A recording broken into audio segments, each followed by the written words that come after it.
It takes patience. You're not going to do it overnight. You have to come up from the ranks. You have to start somewhere, whether it be a great dog or not a great dog, and preferably not a great dog, to be honest with you. It's just going to take time, patience, and kindness.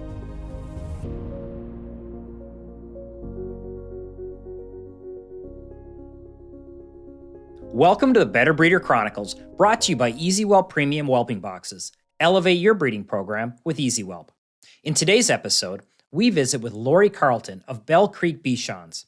Located in Ann Arbor, Michigan, Lorrie, along with her husband, veterinarian Larry Lech, are some of the most successful breeders in the modern breed. The capstone of their breeding program has been producing the 2018 Westminster Best in Show winner, Platinum Grand Champion, Belle Creek's All I Care About Is Love, or better known by many as Flynn the Bichon. Other highlights include breeding over 230 champions, and their dogs have won every award offered at the national specialty, and in particular, the bred by classes with great regularity. Lorrie and Larry were the 2023 AKC Non-Sporting Breeders of the Year, and many-time BFCA Breeder of the Year, and a finalist for the Purina Pro Plan Breeder of the Year award. Those who know Lorrie best highlight her expertise and consistency. They say she is generous with her time and knowledge and is willing to help both longtime fanciers and newcomers alike. Join me now in welcoming the master of Belle Creek, Lorrie Carlton. Lorrie, welcome to the show, and I appreciate you sharing the Belle Creek story with us today. Let's start at the beginning. How did you get started in purebred dogs? My father got his first Weimaraner in 1949. And he named his boarding kennel when people couldn't find places to take their dogs. He was Belle Creek Kennels because it was a small tributary that ran through our property, and it was Belle Creek. So I grew up with dogs. My dad had horses, and he showed. He was a field trial man.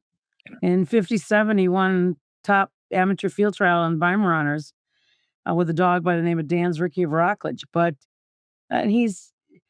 My parents were great. My mom's an artist. And so through her vision and riding horses, I grew up literally at a toddler stage in the saddle with my dad. And I was going through my old scrapbook the other day, and it was really cute because I'm riding a horse by myself and having a ball. I'm probably 5 years old. Anyway, so that's how I started with purebred dogs. But we bred Weimaraners for years. Then my dad got into Old English sheepdogs in 1965. And I liked the Old English, but my goal was not to become a breeder at that time. My goal was to become a handler. And my dad was a handler, and he was a licensed handler. So I went through all of the paperwork and became a licensed assistant handler, and then went on to become a licensed handler also. And back in those days, it was a different kind of a handling situation than it is today. That's how I ended up getting into Bichons. I was totally quite by accident. My dad went to, I should say though, in 1972, he went to Europe with Dick Becker. He was going to bring me back a Bichon. And I told him, I said, I don't know if I want that kind of, stuff to do all the time. Although I loved coated breeds. That's my favorite. So he brought me back a Cairn Terrier, Baron Vugadale, and Baron got to be too big. Cute little Cairn, but anyway. And I had a lot of little dogs given to me. I'd had Sealyham Terriers, I had Silky Terriers. I had a little bit of everything. My very first show dog was an Afghan Hound. So when I was a teenager. And so that's how I kind of worked my way into it. And I watched my parents breed these dogs, and I helped evaluate them. And not only evaluate the dogs that we had a training facility at our boarding kennel. We had a 63 dog run, indoor-outdoor run, and a 13 ward cattery. Plus, we had a huge training facility. So people would come to us with purebred dogs and wanting evaluations. So that's how I worked my way into and the handling and the breeding, and I almost always had a van full of coated breeds. I showed a lot of Lhasas, Old English, and obviously Bichons, but my favorite other breed was Bouviers. And, in 1981, I bred, 2 litters of Bouviers. First litter produced a multi-best in show winning dog. There were 4 survivors out of 10. That's when parvo was very, very rampant. My second litter turned out to be nice. We had 3 champions out of that litter. So I bred 4 Bouvier champions, another 2 litters. And, I think I had Bouviers until, oh, 2005, 6, something like that. I just can't keep up with the stripping like that. It's just too much. But the Bouvier that I bought, well, I should say my husband traded for was, a dog, yeah, his name was, Belle Creek's Trading Places, and he was a multi-best in show dog. I also won the national with him, and, but those are the other breeds that I've enjoyed. I mean, I now have a Whippet who I dearly love and wouldn't trade her for the world, and she's a champion. She's out of one of Jody Paquette's dogs. But into the breeding of the Bichons, it was quite by accident. My parents were commissioned to show a dog by the name of Sam. His name was Champion Jadel's the Kid H Pride. Well, my dad finished him in 1975. During the course of that winter, my dad got hurt really bad. So we went to the dog shows, and also during that time, it was really bizarre. The owner of the dog, Naomi Makowick, got into some sort of a, I don't know, disagreement with the person who was the Jadel's Kennels. And Judy had been grooming him. And so that fell through. So all of a sudden, here he was in my lap, and I hadn't groomed him at all. I had showed him, in classes, but I had never groomed the dog. So we went to our first show in January of that year, and Melbourne Downing was judging. The top skipper key was there, and I won the group. My dad couldn't, he was with me, but he couldn't show. His hand was very severely bitten up. And the next weekend, we showed at some shows that were local, and Bill Fetner was judging. And my dad had his longtime Keyshawn client there, and we won the breeding Bichons, and I showed the Bichon. And I have to say, in the very first show, too, I showed him in the breed, and I had beaten a top 10 dog. So the second show we go to is Bill's doing the group, and I win the group. My dad goes second. So that's how it started. The third weekend was Marion, Ohio.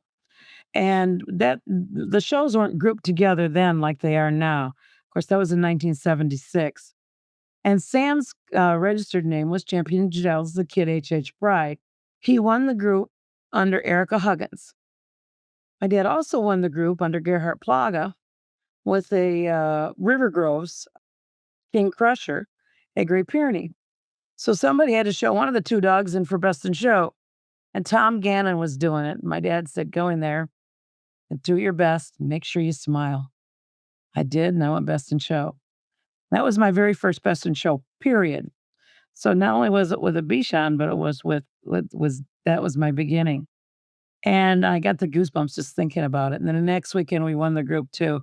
So that's how I started out in this breed. And I learned all my grooming has been taught by either my dad or I've self-taught. So I helped Naomi a lot. She was an older lady. She lived here in Michigan with her kids, but she also lived in Tucson, Arizona. So she'd travel back and forth, but she also had Shar Pei. And I was never interested in the Shar Pei. I mean, they're nice dogs, don't get me wrong, but it wasn't my breed. So she would leave a bitch or 2 with me and say, "This is the breeding I want done." I'm like, "Okay." So I'd go ahead and do it, and then she was the master of getting out of whelping and raising puppies. She was a great master of that. So Well, I did it. I loved it.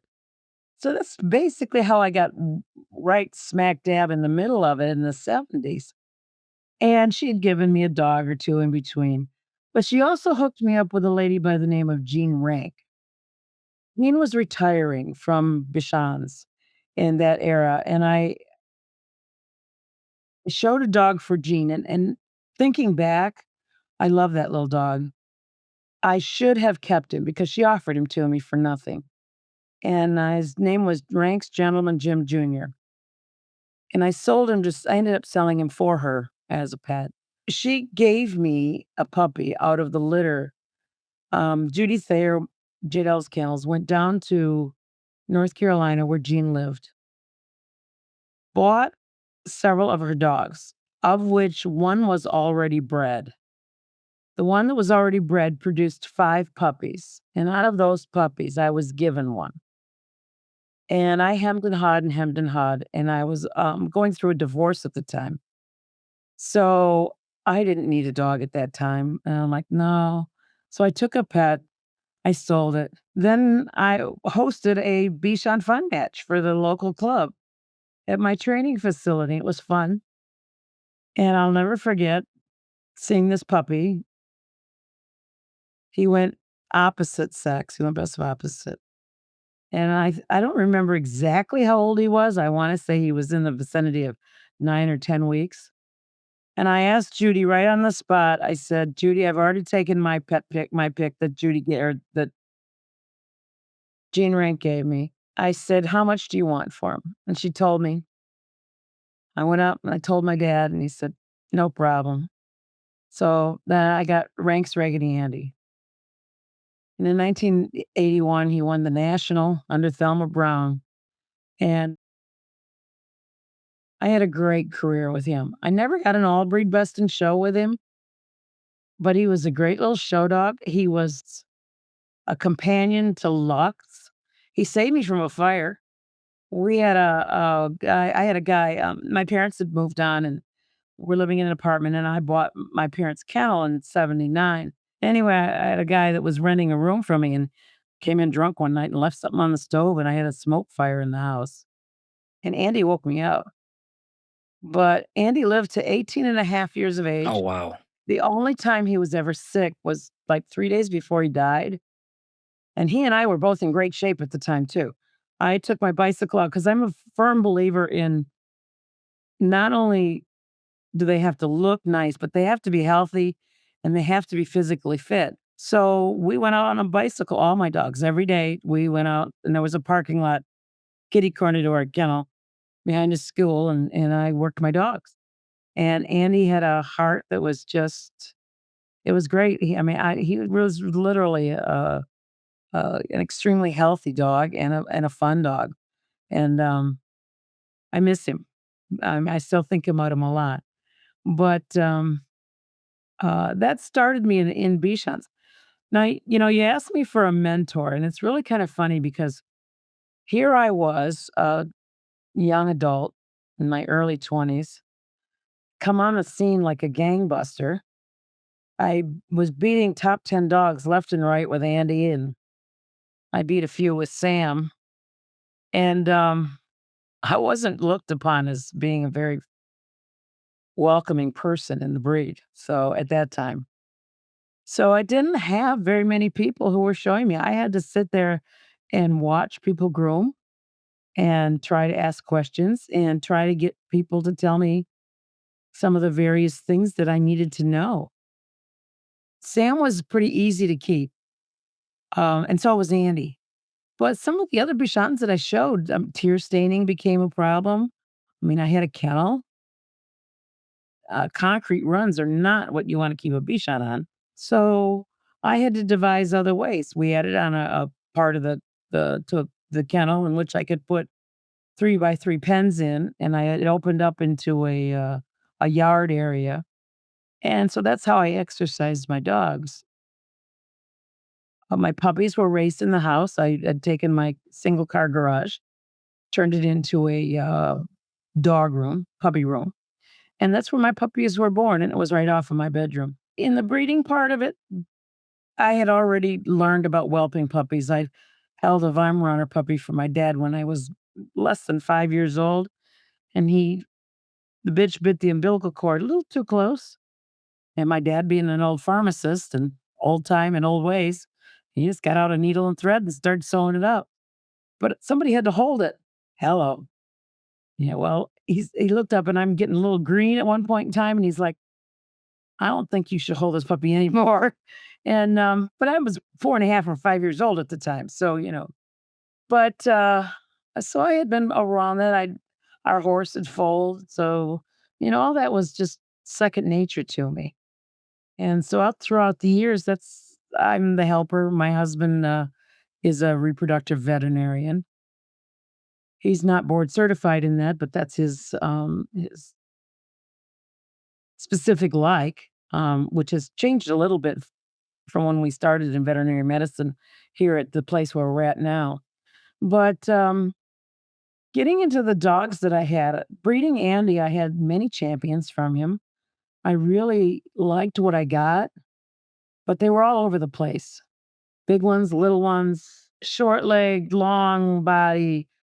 There's 2 different kinds of coats. There's a French coat and there's a Belgian coat. The French coat is the softer, silkier part, which we see on ears all the time. But you don't wanna see the dogs that have the long, silky hair. Teddy Young showed a dog, Syncopation, I believe the dog was named, and he had a silkier coat, and it's very difficult to scissor. But when the breed came over in 1963, well, it came over before that, but in 1963, Barbara Stubbs, they were recognized in '73, and it was in that general vicinity that Barbara Stubbs, asked Frank Sabella to put some sort of a trim on this breed that made it not look like a poodle. And so that's where we started out, and they had bell-shaped heads, and if you look at the older pictures, they had much longer beards, and they were not anywhere near as sculpted as they are today, and actually a lot more like the Bolognese is today.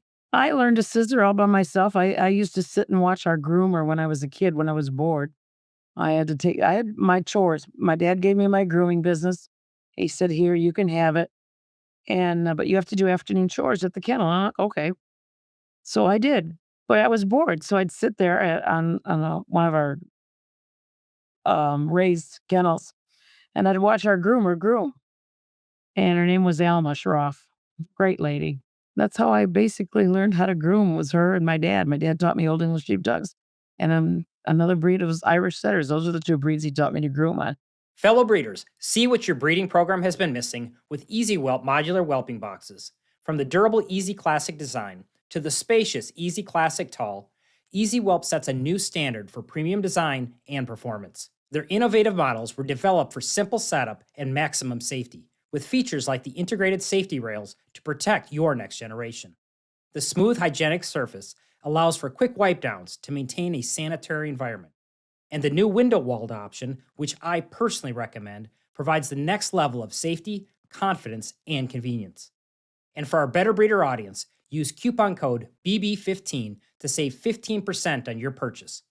Elevate your breeding program today. Visit easywhelp.com. So, Lorrie, after you establish what your clear mental picture would be of what you wanted a Belle Creek Bichon to look like, what were the dogs or bloodlines that helped you progress towards that mental vision? Excellent question. Our breed does not breed true, and it's still to this day, it does not breed true. So, I had Sam to go back on. I had Andy to go back on, and I had dogs that I would see at shows. And at that time, we didn't have anywhere near the advertising that we do today. So I was limited to types and dogs via the breed magazines, which were a great utensil. And of course, obviously seeing the dogs in person. But when you live in Michigan and you travel pretty much the Midwest, you're missing out on the dogs that were, on the West Coast and on the East Coast. And our nationals,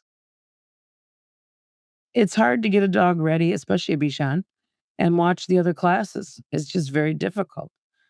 I loved Jean Rank's dogs. I think that they were some of the most uniform dogs. Her kennel name was what? Ranks, Ranks. I thought that she had some of the most balanced dogs. Health has a huge, huge thing with me. As I developed my eye for what I wanted in my breeding program, trying to breed to that standard was hard. Yes, I've had over 200 champions. That's fine, but in the beginning, they weren't my dogs. That were handling dogs that I was showing for other people. So I would get to see dogs that came from different lines. And then at the nationals, I'm a fan of Bill McFadden's. He used to show some beautiful dogs. And I watched movement. To me, movement is huge. To me, I believe Annie Clark's was the one who pretty much coined the phrases that you can go over a dog all you want on a table, but you're really not gonna see the proof until you put it on the floor. And to me, that's the truth. So, all the dogs that I would see, I always wanna see on the floor. And when I evaluate puppies, yeah, I do go over them on the table, don't get me wrong. And you have to look for teeth, and you have to feel for testicles on the boys and, just the various little things. But you see everything that you wanna see on the floor. You see their temperament, you see their soundness or lack of, carriage, their attitudes, their temperaments. And if they got a good coat, you're gonna see it at a pretty young age. Some things I'm really good at remembering on. Years are not necessarily my forte when I come to these things. But I had a dog, Turbo was his call name. Grand champion Belle Creek's flight to Deja Vu. That was Turbo. He was a beautiful dog. He was very sound. He's actually in one of the pictures that they use on the judge's education, whatever they do for the pictures on screen. But midterm between Andy and between Turbo and those dogs, I had a really this is a breeder's nightmare. I saw a dog I absolutely loved. I will refrain from his name, and I bred to him. I thought I bred the right bitch to him, and I had been forewarned that this dog was not the actual dog that passed his eye tests, or he produced juvenile cataracts, and I was also told that he threw monorchids and cryptorchids. That I can deal with. That's not a major health issue if you have a whole litter of pets. They can go as pets, but juvenile cataracts is a big thing. So when I bred to this dog and I had 3 puppies, a boy 2 boys and a girl. Both boys finished fast. The girl was a pet. I found the greatest home for her. And one of the boys went on to be a multi-group winning dog and produced them. Well, at 6 and a half, he came up with a juvenile cataract. And 2 weeks after that, his brother came up completely blind in one eye, complete opaque. No, we could never figure out why. I went to more than one pedic, or not orthopedic, ophthalmologist. So here I had a major health issue. So I sat down and I said, "All right, what am I gonna do about it?" I spayed and neutered everything I had bred to him, pretty much. I did not back myself into a corner. I have always known never to do that, and I did not do that, and I'm grateful. But I did everything that I had out of him was spayed, neutered, put into a wonderful pet home. I neutered both boys. One lived with one of my groomers, and I kept the other one until he died.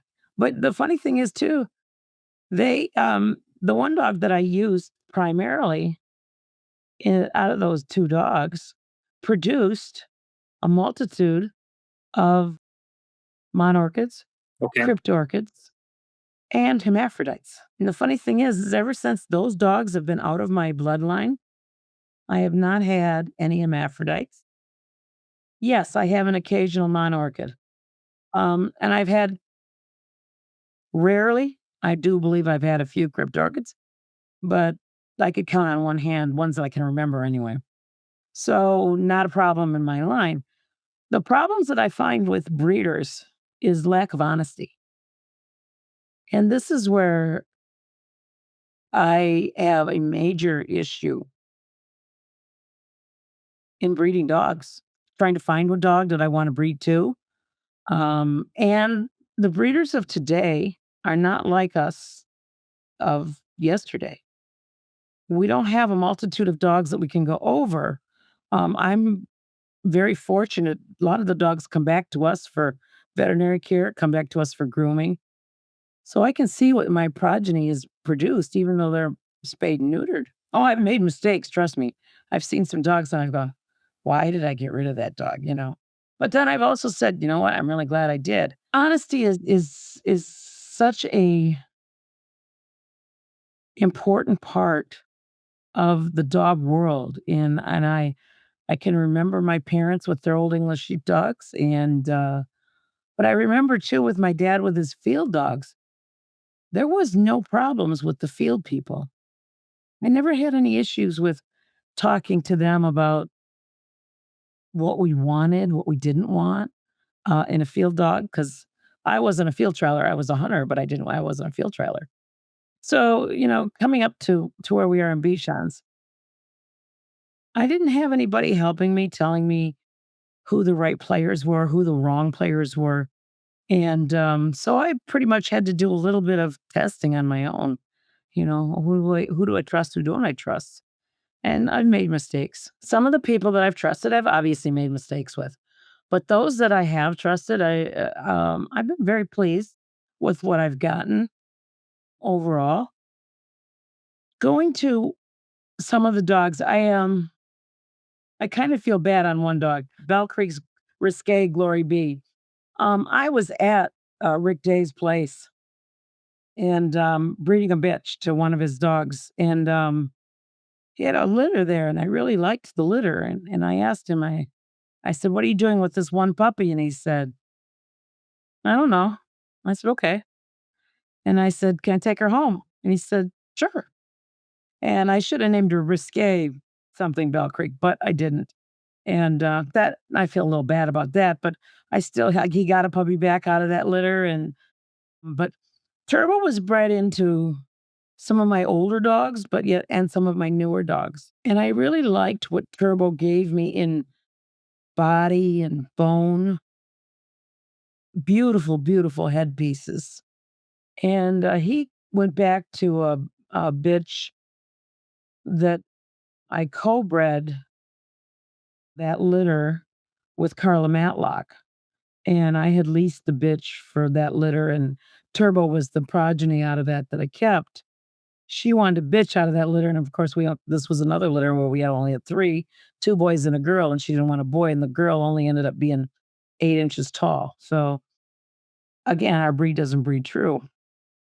But Turbo produced some really nice dogs. When I got Glory B, being that I saw the names on her pedigree, I bred her 3 times differently, and I really liked what I got out of Glory B. Substance, which we're losing in the breed, pigment, which we're losing in the breed, and these wonderful attitudes. They walk in the ring like they own the place. But I'm sorry I have to kind of go back and forth with today's breeder versus some of the people I've known who are sadly no longer with us. Many of today's people don't understand the shoulder placement, proper neck into shoulder, the layback, and how the actual actions work. Don't ask me about angles. I'm terrible. I hated geometry. So I was never going to remember those things. But I can tell you when I see it on the floor, what it's doing, whether it's restricted, it's not getting enough of the reach or what have you. We see a lot of wide fronts. We see a lot of A-line fronts, dogs that are way too narrow. And then we see ones that I call egg beaters, and their legs go every which way. The rears in the breed have changed. They were really good at one point. They went really close, and they're getting better again. I'm seeing people take more notice of what they actually should be, but they don't understand the hock placement and how they actually move. So Turbo had I can't speak enough about that dog. It was really nice. I think he was a hair longer than he was tall, actually a little longer than what we call for in the standard. But breeding him to a bitch like Lorrie B, who was a little shorter stature, I got really nice dogs. When I bred Glory B to Turbo, I didn't get what I really wanted out of it. So I had shown a dog for a lady out in Nevada, and she bred to a dog that I had that was down from Mimi Winkler's line, Judge's Choice, and produced a dog by the name of Champion Belle Creek's Funny Side. Well, Funny Side was bred to my Champion Belle Creek's Double Delight and produced Champion Belle Creek's Double the Fun. Well, Double the Fun was Rudy. Now, Rudy is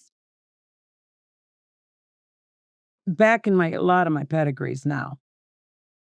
Rudy had, to me, a beautiful type and a nice front, beautiful head, carried himself well. I would have liked to have seen him have straighter teeth. He had a fine bite. Were his teeth a little crooked? Yeah. He was a hard keeper, though. I tried making him a house dog. Didn't want to be a house dog. He won the girls. That was his whole life. He won the girls. So I finally he and I found our happy place, and he actually went word of merit at our national when I showed him. But he bred to Glory B, gave me a beautiful litter. All 5 dogs in that litter were champions in the same year. And that was the year I gave a puppy back to Rick Day. And I actually tied Showsite magazine, I believe it was, I don't remember, used to list who was the top producing dams and sires of the year. Well, there was a standard poodle that produced 5 champions in one year, and my Bichon did a 5. And I'm like, that's just not normal. But all of that litter was just beautiful. Well, that produced a dog by the name of Champion Belle Creek's Me and My Gang. Well, Me and My Gang is Rascal. Now, Rascal, and this is where my breeding with Flynn gets extremely tight. And this is where you need to understand your pedigrees and you need to understand the dogs that are involved. You not only look at your pedigree, but you look at your dog and you say, wow, this is what I want. So I bred Me and My Gang to a bitch that was from the gal in Nevada that I had finished. And she came out of a different line.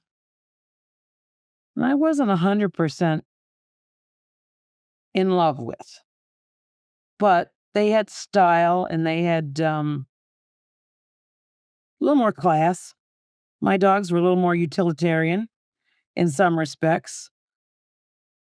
Me and My Gang wasn't, and his sister wasn't either. Razzle Dazzle. Okay. Champion Belle Creek's Razzle Dazzle. They were the 2 that were the show dogs out of the litter. Not that the other ones weren't. I mean, they finished beautifully and I can't complain. But anyway, I bred Rascal to this bitch, Glenlee's Rose Medallion. And they produced Grand Champion Glenlee's Gangs and Roses, owned by the lady out in Nevada. His call name was Governor. Now, I have frozen semen on Governor, and I'll tell you, I've got a bitch in mind now that I want to breed back to him because he was a sound dog, very sound. Great little show dog, a lot of body. He was a mama's boy. He had to be coddled a little bit sometimes, and that's okay. But, and he went back to his former owner when we were done showing him. He had 5 best in shows in his life, and Jackie Stacy gave him I wanted to finish him at the national. And when I had gotten him, he didn't have a ton of coat. So we're growing it out, and he'd won all of his classes that I'd shown him, and he had all of his points, but his last major, and I'm like, I took everything I could do to get that coat where I wanted it, and well, he went best of winners that day at the national, and he finished, and but he was a show dog. He produced himself in the few litters that we bred Governor to. I would say he was one of the true producers that we had. Okay. Now he's Flynn's sire, champion Belle Creek, grand champion Belle Creek's all I care about is love, is Flynn. Well, that's Flynn's sire. Now, this is where it gets a little dicey for some people because Flynn is out of Razzle Dazzle, who is Flynn's grandfather's litter sister. So this is where it gets tight. And, but Razzle Dazzle was the number 1 bitch in the country when I showed her. The year that I showed her, she lived with our co-breeder, Lindsay Van Kuren out in Colorado. She just recently passed away of cancer. I think she was 16 or 17. So when I say recently, probably last year. Lindsay let me know. But so my dogs have had really good longevity, but the type is there that I have. Ann Hearn told me one time she saw one of my dogs. I don't know who had the dog. Don't remember at this time. But it was in California. It was being shown. And she called me up out of the blue and she said, Lorrie, I saw one of your dogs. And I said, okay. And she told me the name and I don't remember it. But she said, the minute it walked into the ring, I knew it was one of yours. And I'm like, to me, that's a compliment. When somebody's going to pick out my dogs and they're in California and I'm in Michigan, and I don't even know I know now who it is, what litter it was out of, but that's pretty good compliment. But breeding dogs is not for the faint of heart. I mean, it's really not. You never know what you're actually going to get sometimes. We can look the best on paper that you've ever seen in your entire life. You breed 2 dogs and you go, wait a minute. I just recently bred 2 litter sisters, or half sisters, both out of Flynn, to different dogs. One litter, I did not know what to expect. I really didn't, because the sire is he's a champion Belle Creek's Tayo Danzo, and he's out of a dog from Japan. So I really didn't know what I was going to get because that's not been consistent from him, what the different dogs are. And I got a beautiful litter. I had 4 puppies, that 3 of them finished before they were a year of age. I've got them now, and I'm just sitting on them letting them grow up. Then I shaved them all down the other day. I said, "This is it. They gotta grow new hair. I'm not gonna play with them as champions until they're adults, total adults." And I bred another one, a half sister, to a different dog of mine, and I thought it was going to be an excellent breeding, and I'm not happy with them at all. And so, that litter unfortunately was nominated for the futurity, and the litter that I wasn't sure what was going to happen is not nominated. So, Grand Champion Platinum, Belle Creek's All I Care About Is Love, is Flynn. Flynn Flynn's Bichon. story, he was the my husband and I are theater fans, and he was named after the Billy Flynn, and then play Chicago. His sister Velma, who was winner's bitch at a different national, was champion Belle Creek's All That Jazz, and her call name was Velma. So, that's how those 2 came about. But Flynn, was the only boy in the litter, and he was a standout from day 1. I showed the puppy, I was just like I get goosebumps thinking about all this because I knew what I had, and I watched him grow, and I watched him grow, and I would take him to some all-breed shows. I can't tell you how many all-breed judges were saying, "Wow, I can't believe this dog, he's beautiful." And I'm like, "Thank you." Kiki Khan and was Ann Hearn. I won tons of different um, bred by exhibitor, wins with him when he wasn't even a year old. Wayne Kavanaugh saw him, and it became out of a cluster of 4 shows, all the bred by winners of the groups, he narrowed it down to 2 dogs, and he said I could flip a coin between which dog, and I've talked with him about it many times, and he ended up giving it to the Newfoundland, but it was between the Newfoundland and the Bichon. So, that's was Flynn's start. I took him to, the New England Specialty, and he didn't go winner's dog there, but he went best in sweepstakes under, Cliff, Steele, and Cliff was like, "Wow, I can't believe this dog." He says, "Is he available to show?" And all these things, and I'm like, "No, Cliff, he's not." And at the time, he was owned by myself, my husband, Larry Lecce, and Lindsay Van Kuren out in Colorado. And, Lindsay and I were good friends, so I'd go out to Colorado a lot, and I have a lot of my dogs are out there. And a few years before Flynn, I happened on a person who wanted to get into show dogs. She wanted Bichons, and, so she got a bitch from me who turned out to be okay, but not what we really wanted. And I always try to tell people I don't like to sell puppies to people who want show dogs because baby puppies change so much that, I don't like to have to guarantee that, they're gonna be the show dog that they want. But lo and behold, she went in on ownership and helped us with, uh, Glenlee's Gangs and Roses, which was governor. So she helped us with that. So when Flynn came about, I offered her Flynn, and she sponsored Flynn.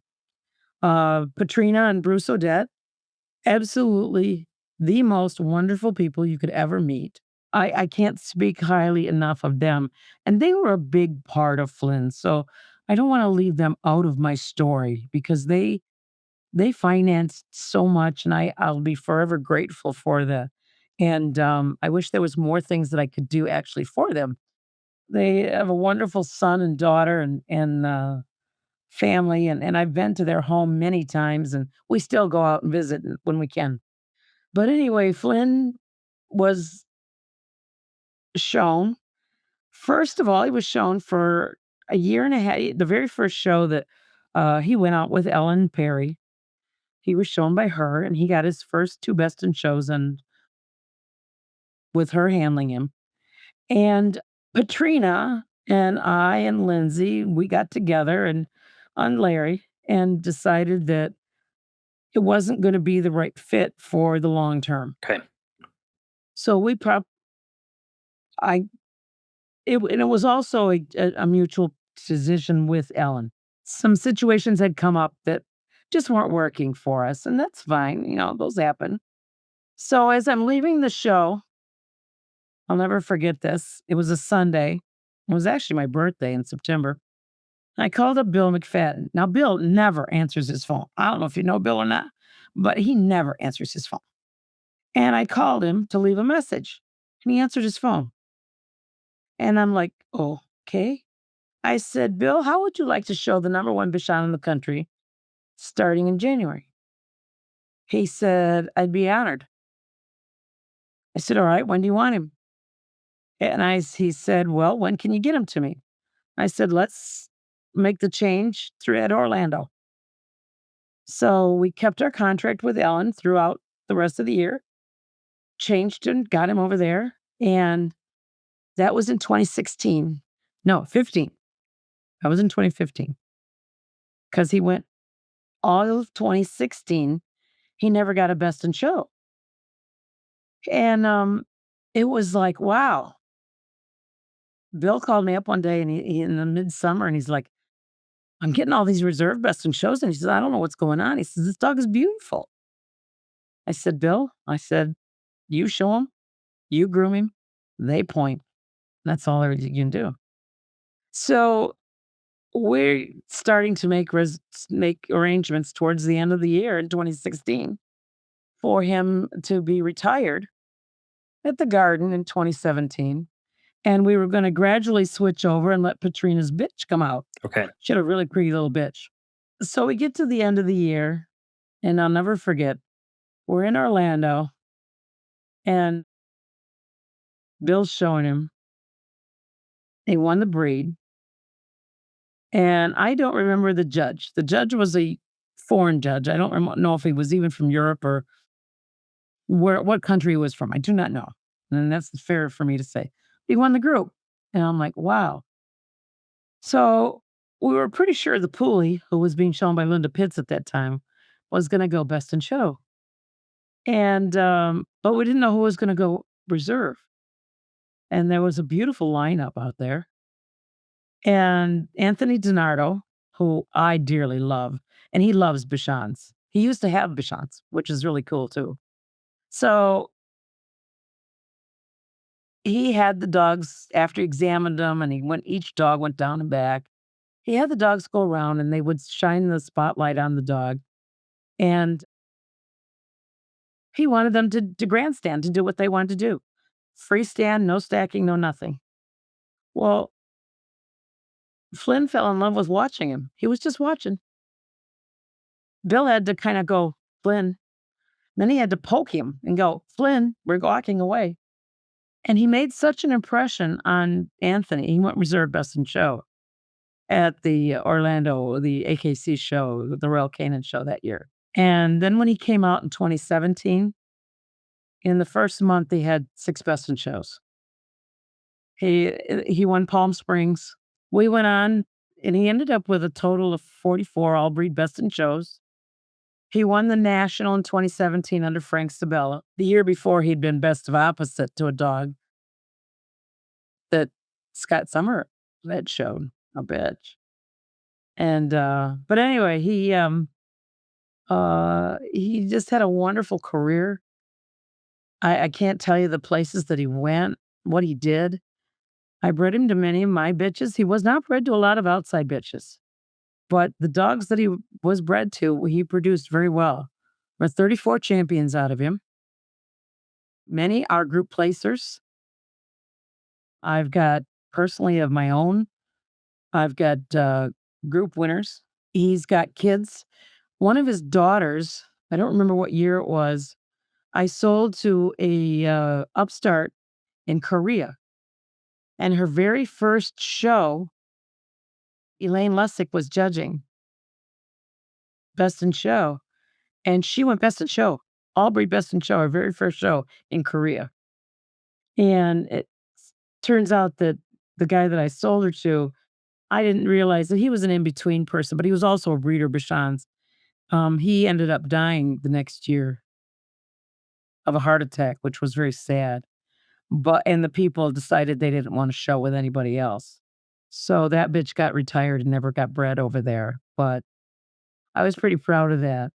And I've got a grandson of his that's in Indonesia who has produced an all breed best in show winner. His name is Belle Creek's True Colors. And the best in show winner, I can't pronounce his registered name, but he's owned by Calista Beatrice, who now owns Clifford. Now, Clifford is champion Belle Creek's Love So Big.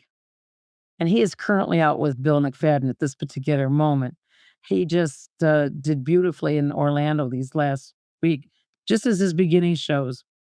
And I took Clifford out after having put him away for 6 months, let him grow up, conditioned him as best I could with our winter. And it's hard when you have snow on the ground and you're trying to keep a Bichon. And so, but Clifford loves the Jogga Dog so much he jumps on it. He goes and he does that. Flynn's a house dog, retired house dog. He's gonna be 14 in March. He's still fine. But Flynn's story is etched in all of my memory of seeing him, and I never saw any of his best in shows except for Westminster. My fellow breeders, I'm excited to announce the Better Breeders Certification Program. This program recognizes purebred dog breeders dedicated to the preservation and advancement of their breed. The Better Breeder Institute certifies purposeful conservation breeders who produce healthy, beautiful, and predictable puppies, and who raise the bar with their ethics and breeding practices. Conservation dog breeders have long struggled to differentiate themselves from the backyard, for-profit, and commercial breeders in the minds of the general public. This is the only breeder certification program developed to help purebred puppy shoppers identify better breeders. This program directly supports breed health research and promotes the breeding of dogs that fulfill their breed standard. This is the first breeder merit program that truly supports efforts to breed a better dog. Learn more at betterbreeder.org. I'd be remiss if I didn't ask for the Westminster Story. Oh my God. We go to the show and I was a little concerned about the breed. Dennis McCoy was the breed judge, and we did I was a little concerned. So I really shouldn't have been. I when I looked at the different dogs, Flynn looked out of place, in my opinion. He looked much superior to the other dogs that were in the ring that day. And so we're like, okay, now comes the group. And Mary Miller. I know Mary Miller. I don't know her that well, but I know her. She's from Kentucky and she's a horse person. And she's judging the group. And I don't know what to expect. I mean, I won the group. Let me take that back real quick. In 1993, I won the Hound group with Borzoi. Champion Fox runs Ivy Rose under Bob Forsyth. So anyway, I do know what to expect when it comes to the group win, but I've never owned the dog that won in the group. So when she pointed to Bill, I was like, oh my God. We were just beyond crazy. And so now comes Best in Show. And I sat with Flynn all day because, Bichons were non-sporting was Monday. So I sat with Flynn on Tuesday all day, most of the day, I should say. And they took him and got him all prepared for Best. Betty Ann Stenmark was judging. And the number one dog in the country was the giant Schnauzer. Then we were number 4 all breed in the country. Flynn had held the number 1 all breed in the country for almost 5 months. So that was exciting all by itself too. So here we have the number 1 non-sporting dog, number 4 all breed dog against these other dogs. And of course the Sussex Spaniel goes in there and he does his cute little, stand up and all these things. And I'm sitting in the stands and I'm sitting with my husband. And I had had surgery not that long ago and some issues with my knee. So going down over chairs was not an option for me. Although my husband chastised me later, but that's beside the point. So I go back up to go down, and the first person I run into says, "Congratulations," and I'm like, "Oh my God!" But when Betty Ann, she came out from the table with the ribbon, and she'd given the giant Schnauzer reserve Best in Show. I'm like, "Oh my God!" And I had my head in my hands. And then she gets her little spiel about the Best in Show over the 145th, Westminster show and all about the breeders and the show dogs that are out there. And she said, it will be the Bichon Frise. And I'm like, oh my God. And tears. I mean, I was just like, I don't even remember. I came down and they won't let you near, the front, the photographers and all the media people are there. But once they're done, I've got some great pictures of all of us together. And then, of course, you go across the street to the after show where you see all the judges and there's hors d'oeuvres. But now it's 1 o'clock in the morning, at least. At 6 a.m., you have to be up and ready and in the lobby, ready to go for the day. We didn't even get back to our room, back to the hotel until 3. So, 2 hours of sleep was not gonna be enough.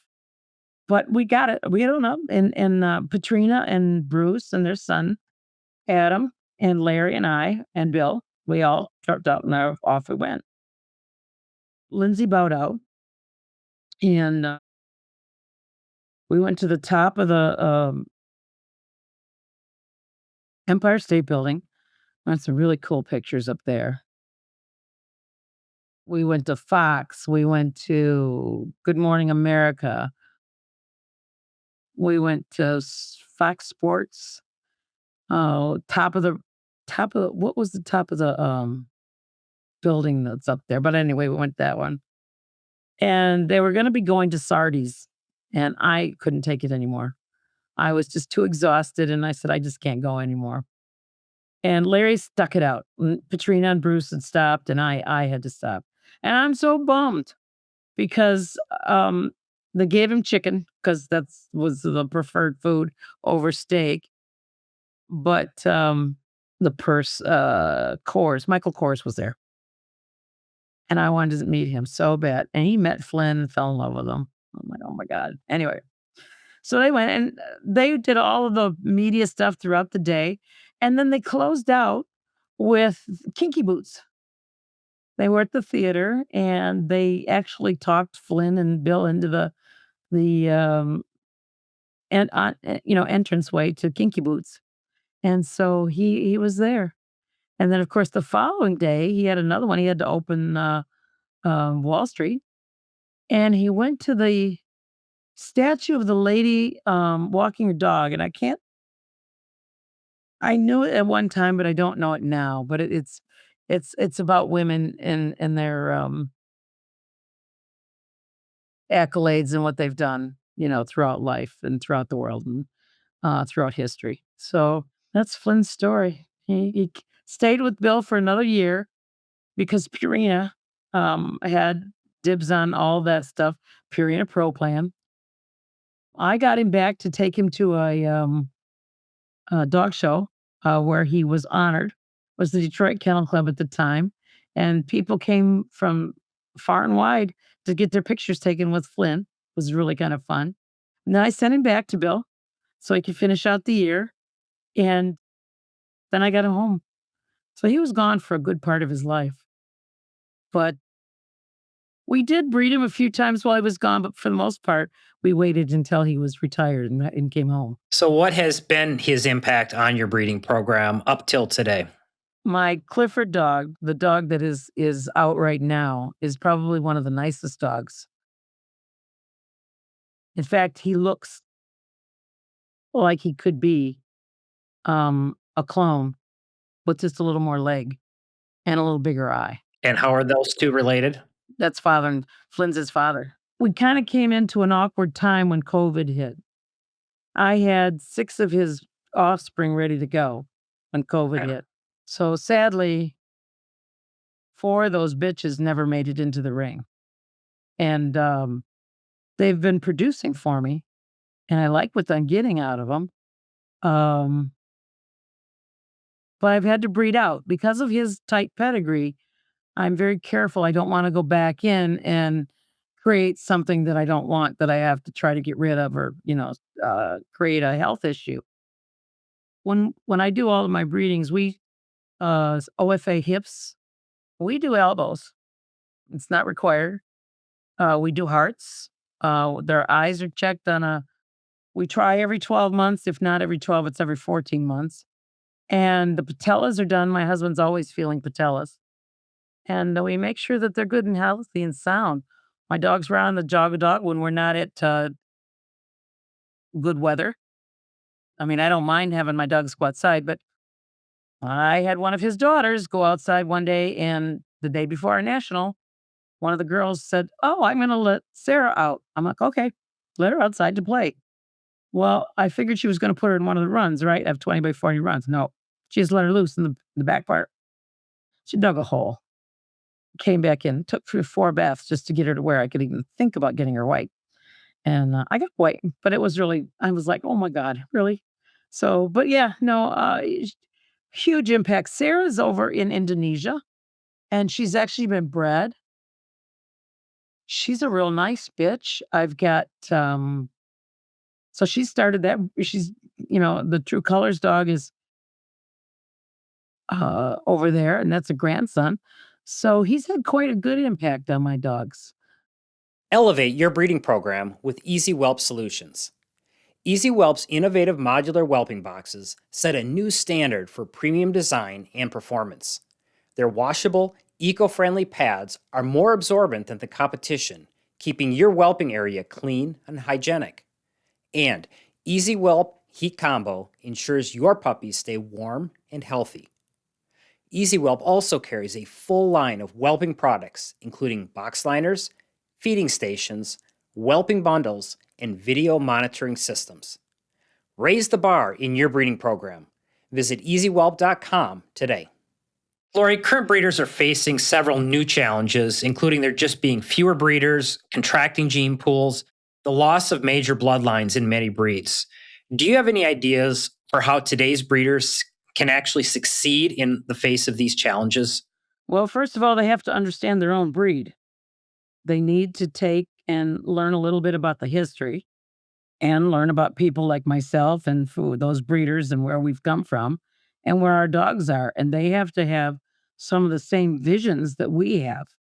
So when they're breeding, they have to learn to read pedigrees and they have to learn to apply some of those dogs that they're seeing on the pedigree to the dogs that they're actually seeing. But today's breeders really need to pay attention to structure. Structure is a huge thing in dogs. I'm seeing a lot of people that do not know what the functions are in a dog, what their front assembly, what their rear assembly is supposed to do, what it's not supposed to do. I tell people to go to horse shows and say, if you really want to look and see what the actual movements are, go watch a horse. There's no faking it that way. I also tell people to watch other breeds. You'd be shocked at how many people have no clue what some of these other breeds are. I mean, what an actual working dog does, a herding dog, a sporting dog, and how they apply to our breeds. I mean, yes, our breed is a companion breed, but they need to know why they have the slight rise over the loin for muscles so that it helps our breed stand on their back legs because they were a circus dog. It helps them with the jumping of the back legs, the proper proportions of the rear legs. Why do we not want tall hocks? Why do we want a shorter hock in 3 sections on our back legs? Why do we want a laid back shoulder? And they need to understand a beautiful grooming is beautiful. Don't get me wrong. I've seen some of the most beautifully groomed dogs you'd ever want to see. And I would not take them home for my own dogs. They're not structurally sound. Great. So that's a big one. Lorrie, a primary initiative of the Better Breeder Institute is promoting the belief that we must begin treating our fellow breeders as partners and collaborators rather than competitors and rivals. Can you speak to the importance of that mindset for the preservation of purebred dogs? The preservation of purebred dogs is a big one. You need to partner with people that are willing to talk to you. I mean, as I told you on my story of earlier, when I started in my handling, I was the outcast. I was not welcomed. And we need to be welcoming. I try very hard to welcome other people. You come to me with questions, I'll be glad to answer them for you. But I'm not one to sugarcoat things.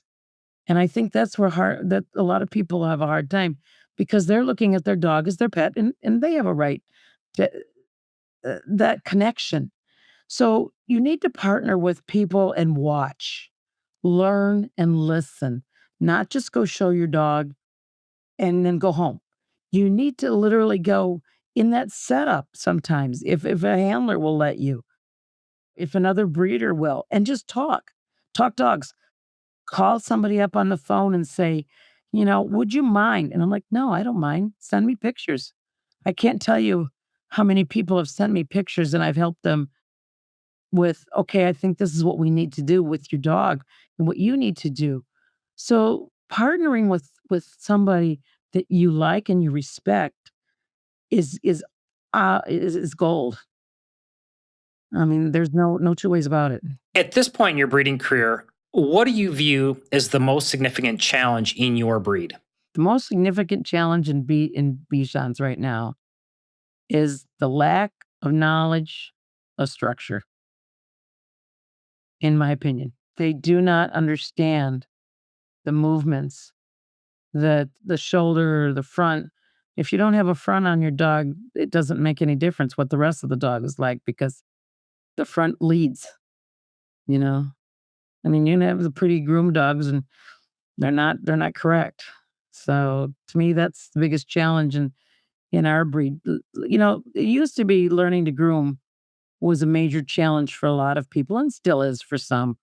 But some of the top groomers out there in the grooming competitions have done a wonderful job of teaching those people that need to learn to groom their own. But they need to actually take and feel and learn just like the judges do.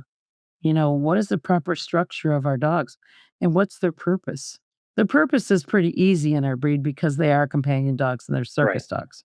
So that's pretty easy. But when it comes down to the dogs, the structure is the big thing that is holding a lot of people back in our breed. Do you have any ideas how purebred conservation breeders can better market themselves to the general public and puppy buyers?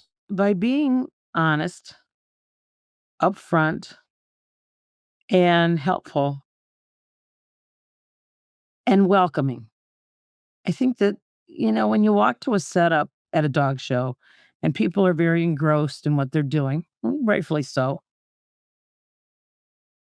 they don't want people touching their dogs, but there's a way to approach that.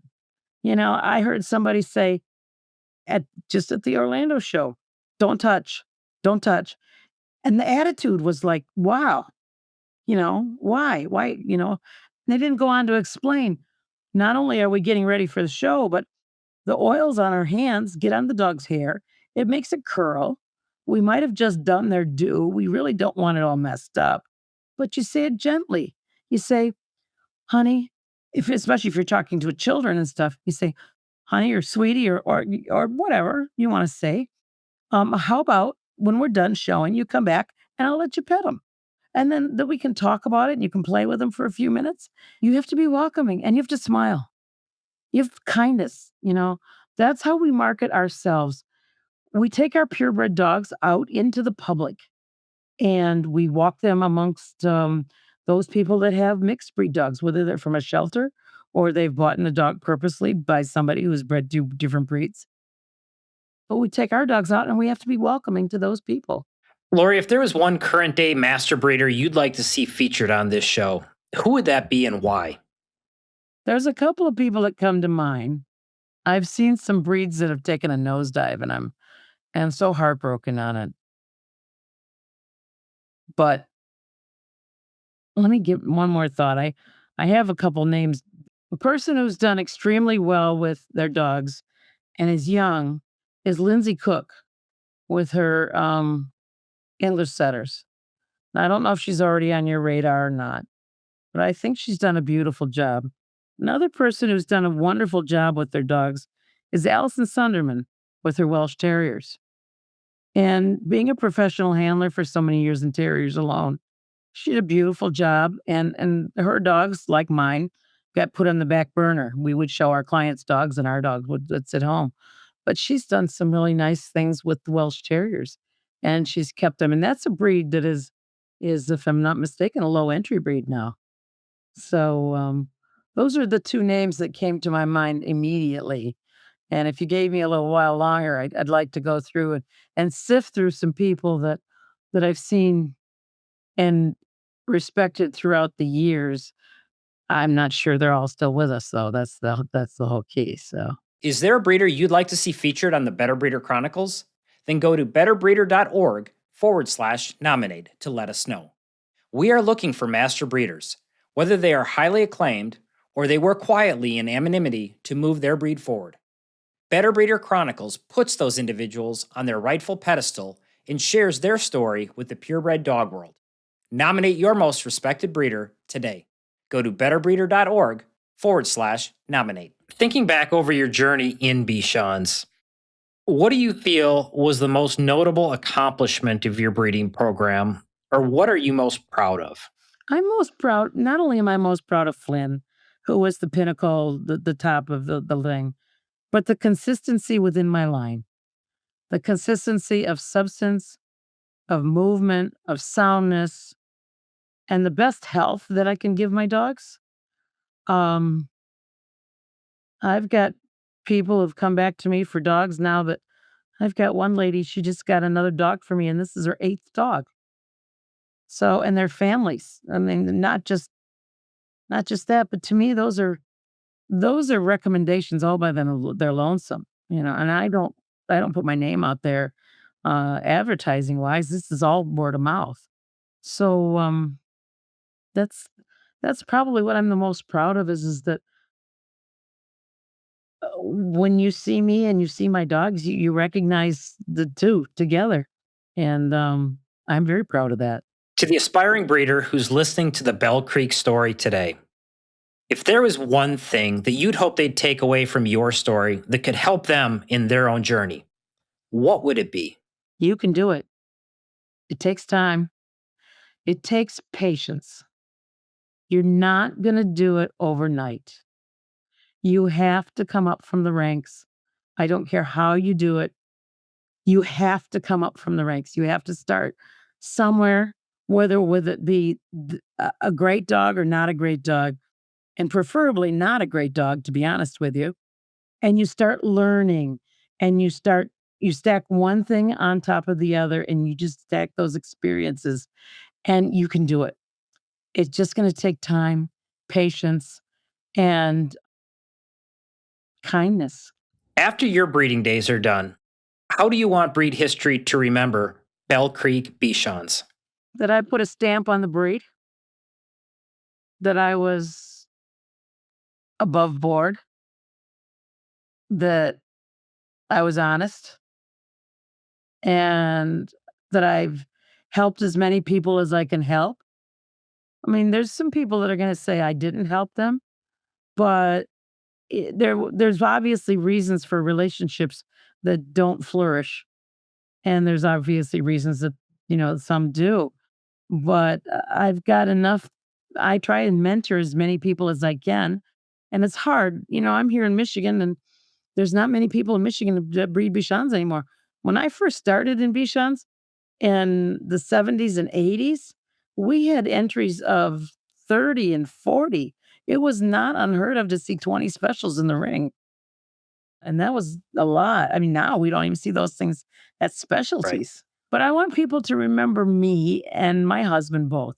Larry's been an integral part of this whole thing since we got married in '89. And I just want them to be happy that they have a Belle Creek line or that they can refer to that and know that I was as honest as I could be, obviously at the time, in when I did that breeding, that this is what I was going to get and that they can recognize that. If breeders want to learn more about your dogs and your breeding program, do you have a website or where can they go? They're welcome to go to my website. They're welcome to contact me. I'm on Facebook. Flynn has his own page. It's called Flynn the Bichon Frise. And they can go on my husband's page. He's on Larry Lecce. He's, by the way, he's past president of the Michigan Veterinary Medical Association. He's on the PAC committee of the American Veterinary Medical Association, and he's very involved with some of the legislative things that happen with purebred dogs. So that all is involved with my breeding programs too. But they're welcome to contact me anyway. They can email me, text me, yes. Phone calls are hard to get me because of my cell service, not because I don't want to answer the phone. It's because of the cell service. So, but I will call him back. Lorrie, this conversation has been great. Thank you for sharing the Belle Creek story with us today. Thank you. I appreciate all the questions and the interest on your part. And I hope that people do learn something. And I hope that if there's somebody like me out there that can help them, I would love to. That's it for this chapter of the Better Breeder Chronicles. We hope you found the Belle Creek story with Lorrie Carlton captivating and that it will inspire you to pursue your highest goals in your breeding program. Make sure to click subscribe so you don't miss the next episode. At the Better Breeder Institute, we encourage all conservation dog breeders to embrace your fellow breeders as partners and collaborators rather than competitors and rivals. With the unprecedented challenges we all face today, successful breeding programs can no longer operate on an island. Our purebred dog breeder community must come together, with everyone pulling in the same direction. This is crucial if we're going to successfully preserve and advance our beloved breeds. I'm Matt Stelter, closing the book for today. Best wishes to you and your breeding program from all of us at the Better Breeder Institute. We'll see you in the next chapter. Take care.